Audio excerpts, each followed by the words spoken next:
Ce podcast est réalisé avec le soutien du Centre pour la cybersécurité Belgique.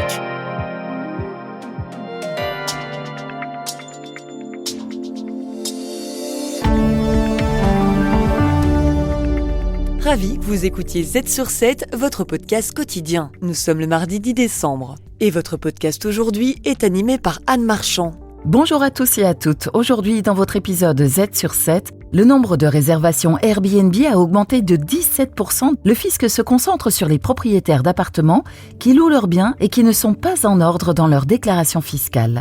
Thierry Litani, avocat fiscaliste, déchiffre cette hausse dans les contrôles. L'administration fiscale a, semble-t-il, décelé que nombre de Belges n'étaient pas véritablement en ordre de déclaration et donc on assiste à un gros contrôle dans ce secteur. La SNCB se trouve à la 12e place sur 27 du classement des entreprises ferroviaires européennes, une place qui s'explique selon Bart Jourquin, économiste des transports à l'UCL, par plusieurs facteurs. Dans la majorité des pays, un train est considéré en retard quand il a plus de 5 minutes de retard. Pour la SNCB, dans ce rapport-là, c'est 6 minutes.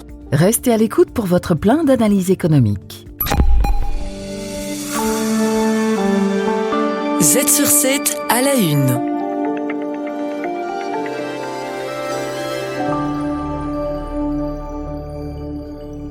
Avec 98 dossiers en 2022 et plus de 5000 cette année, les propriétaires Airbnb sont dans la ligne de mire du fisc. On doit cette augmentation à la directive européenne DAC 7, comme le précise Thierry Litani, avocat fiscaliste. Depuis l'année dernière, l'administration fiscale reçoit de toutes les plateformes de commerce électronique et de location immobilière par le biais de plateformes électroniques, des informations par rapport à tous les Belges, aux revenus de tous les Belges qui sont payés forcément par l'intermédiaire de ces administrations. L'administration fiscale a, semble-t-il, décelé que nombre de Belges n'étaient pas véritablement en ordre de déclaration, que ce soit au niveau des impôts directs et éventuellement de la TVA. Et donc, on assiste à un gros contrôle dans ce secteur. L'année passée, plus de 11 millions de nuitées ont été passées dans des Airbnb en Belgique. Cela représente une augmentation de 17% par rapport à 2022. Mais comme le souligne Thierry Litani, même si le fisc s'intéresse à cette hausse, un particulier louant une chambre ne sera pas nécessairement concerné. Par contre, des gens qui ont investi dans des immeubles qui sont spécialement transformés, rentabilisés, avec une gestion professionnelle par l'entremise de plateformes belges ou étrangères de location, et surtout si les rentrées sont quand même relativement importantes, l'administration fiscale se pose légitimement la question, peut-on encore là parler d'une simple location privée sporadique, ou bien n'y a-t-il pas effectivement une activité professionnelle ? Si certains acteurs économiques ont l'habitude d'être contrôlés, aujourd'hui, les multipropriétaires doivent également être sur leur garde. Nous considérons qu'il ne s'agit plus d'une simple activité de location immobilière, mais d'une activité qui est, par son développement, son importance et son organisation, devenue une activité professionnelle. Thierry Litani, toujours. Avec pour conséquence que les loyers, à ce moment-là, sont taxés comme des revenus professionnels, que les plus-values sont considérées comme des plus-values professionnelles, ce qui peut être extrêmement lourd, voire dramatique pour le contribuable concerné. Il est conseillé de se renseigner auprès d'un spécialiste pour éviter les sanctions qui peuvent aller d'une simple majoration d'impôt à l'emprisonnement pour les cas les plus graves. Z sur 7 à la une.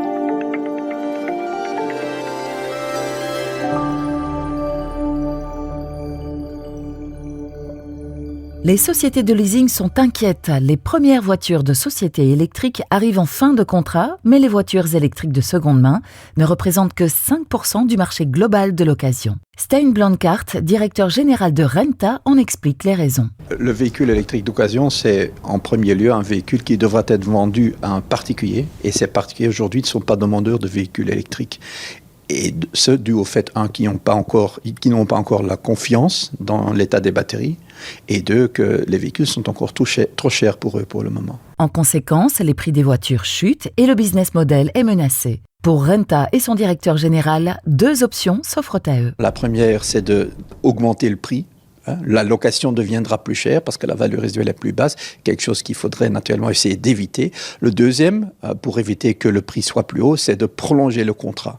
On pourra dire en lieu et place de louer pendant 3, 4 ou 5 ans, de louer pendant 6, 7 ou 8 ans, quelque chose qui est possible, mais qui naturellement aurait un impact négatif sur le marché du véhicule neuf. Il faut relancer le marché de l'occasion pour éviter ces scénarios. L'un des enjeux est d'estimer correctement l'état de santé de la batterie, qui peut coûter plus de 10 000 € en cas de remplacement. C'est la solution que Carpass étudie actuellement, comme l'explique son CEO, Michel Pellman. C'est un sujet sur lequel nous travaillons beaucoup. Nous allons lancer un programme de recherche là-dessus au courant de l'année prochaine, justement pour savoir de quelle manière nous devons indiquer sur le Carpass cet état de santé. C'est une information capitale pour convaincre l'acheteur privé d'acheter des voitures d'occasion électriques. Un tel changement sur le Carpass demandera un passage par la case politique et pourrait se concrétiser d'ici 2 à 3 ans.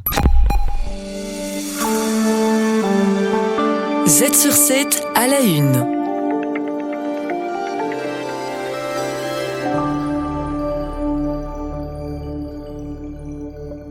Un classement des entreprises ferroviaires européennes a été dévoilé ce lundi. Si la SNCB se classe 2e pour sa fiabilité et sa politique de remboursement, elle reçoit une note globale de 6,1 sur 10 au classement, se positionnant à la 12e place sur 27. Bart Jourquin, économiste des transports à l'UCL, explique les différents aspects de ce classement. Dans le dernier contrat de gestion, la politique de remboursement, elle est plutôt favorable à l'utilisateur. Maintenant, la communication autour de ces possibilités n'est peut-être pas optimale. Même si le billet est remboursé à 25% pour 30 minutes de retard et 50% pour 1 heure de retard, la société belge est à la traîne dans les autres domaines. Ce classement ne s'est basé que sur 10 lignes rénovées, sans tenir compte des lignes plus problématiques. La définition même que l'on donne d'un train en retard en Belgique n'est pas forcément la même que dans un autre pays. Bart Jourquin, toujours. Dans la majorité des pays, un train est considéré en retard quand il a plus de 5 minutes de retard. Pour la SNCB, dans ce rapport-là, c'est 6 minutes. Donc l'ensemble de ces choses-là explique le ranking plutôt favorable de la SNCB. La SNCB se retrouve en bas du classement pour l'expérience utilisateur. C'est notamment à cause du manque de Wi-Fi à bord que l'on retrouve dans la majorité des compagnies européennes. De son côté, la compagnie italienne Trenitalia se trouve à la première place, notamment pour son rapport qualité-prix. Z sur 7, le podcast quotidien de Transcanal Z. Aujourd'hui, Éric Joly de la banque ABN AMRO vient analyser le cours des marchés boursiers et plus précisément l'assouplissement de la politique monétaire par le bureau politique chinois. Une première en 15 ans. Dans quelques semaines, Donald Trump sera le nouveau président des États-Unis et la Chine se prépare à une nouvelle guerre économique avec les États-Unis. Maintenant, la formulation du bureau politique était quand même assez explicite. On parle notamment d'une politique monétaire accommodante, sous-entendez plus de baisse taux, vraisemblablement dans les mois à venir. On parle également d'une relance budgétaire. Un gouvernement chinois qui tente de soutenir la reprise économique qui reste fragile. On va tout faire pour essayer d'éviter un effondrement aussi bien du marché des actions que du marché de l'immobilier. Il est vrai que depuis quelques semaines, surtout depuis le dernier trimestre, que l'économie chinoise se porte un tout petit peu mieux. Ce n'est pas encore le cas du côté des services. Par contre, du côté de l'activité manufacturière, clairement, donc, on se trouve maintenant à des niveaux qui sont des niveaux que l'on n'a plus vus pendant ces 5 derniers mois. Plusieurs indices mesurent cette activité manufacturière. Vous avez par exemple l'indice Caixin, vous avez également l'indice de la BNS. Il ressort clairement que ce sont les exportations qui ont tiré vers le haut cette économie chinoise. C'est tout à fait compréhensible. On peut s'imaginer qu'aujourd'hui, elles exportent plus vers les États-Unis. Elles profitent de la situation actuelle où les droits de douane ne sont pas encore implémentés à 100%. Et donc, c'est tout à fait logique. D'ailleurs, je pense qu'on verra d'ici quelques semaines plus ou moins le même scénario chez nous en Europe aussi. Dans un premier temps, les sociétés européennes vont essayer d'exporter un maximum, ça va avoir un impact positif sur la croissance de la zone euro pendant les 6 premiers mois pour ensuite rechuter. Du côté du marché interne, le consommateur chinois traîne la patte, que ce soit au niveau des dépenses journalières ou de l'achat d'un bien. On a bien vu que la People's Bank of China a déjà abaissé ses taux directeurs à plusieurs reprises. Elle a également autorisé aux banques commerciales d'avoir moins de liquidités, de sorte à ce qu'elles puissent octroyer plus facilement des crédits hypothécaires aux consommateurs.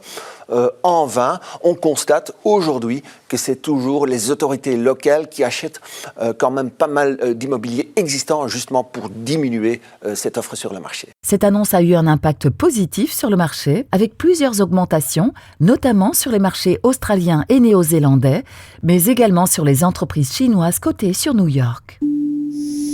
La tech au quotidien. Les journalistes de Trends Tendance épinglent une idée technologique qui boostera votre productivité.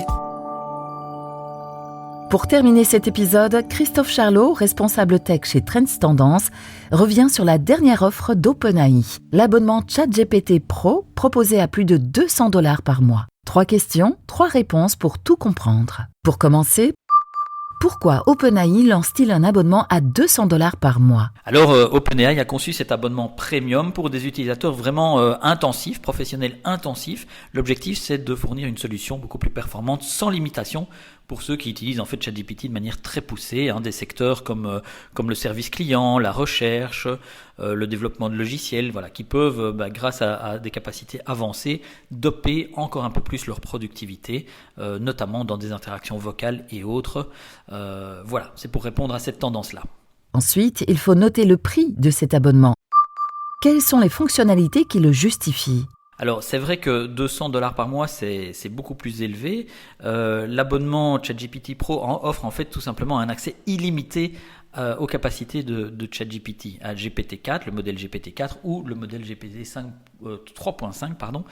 Alors, ça vous dit peut-être rien, mais en gros, pour faire concret, le volume de tâches est beaucoup plus élevé, sans être limité par des quotas. Ça inclut la rédaction de rapports complexes, l'analyse de données volumineuses, la génération de contenus avancés comme des scénarios, des articles techniques, bref, ça va très loin. Vous pouvez aussi intégrer ChatGPT dans des systèmes de services de clients vocal ou des assistants virtuels hautement interactifs.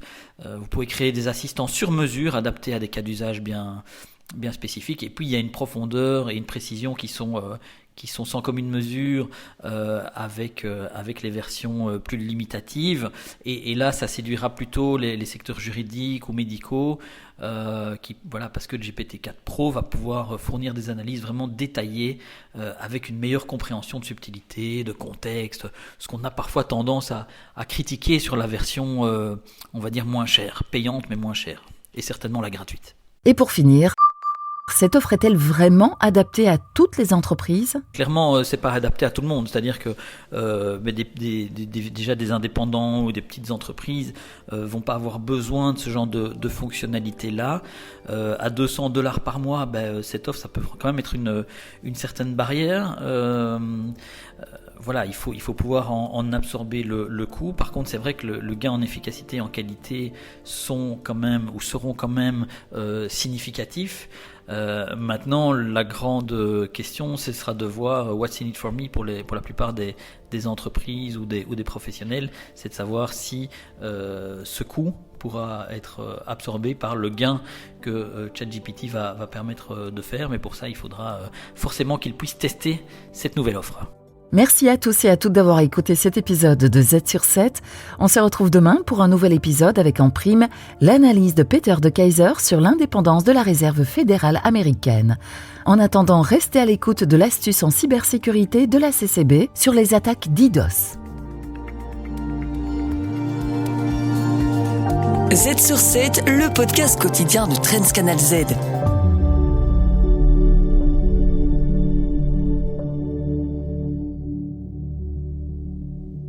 Le Centre pour la cybersécurité Belgique.